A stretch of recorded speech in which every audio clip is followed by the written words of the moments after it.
Son las grandes protagonistas de la noche y lo han sido durante el día. Las uvas eran el producto más demandado esta mañana en el Mercado del Sur, en Gijón.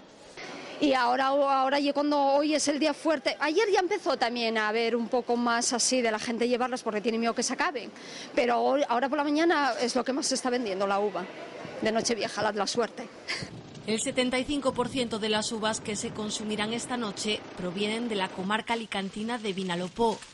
Los españoles adquieren estos días entre 1,5 millones y 2 millones de kilos de esta fruta. Tanta demanda ha encarecido el producto.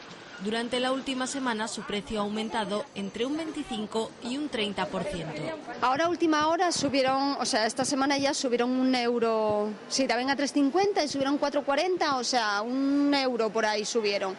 Vienen un poco más pequeña, porque la de Nochevieja la gente quiere un poco más pequeña, porque así para tragarla es más fácil. Como para la Cenicienta, las 12 de la noche es la hora mágica. Todos esperan que estas uvas traigan suerte en 2010.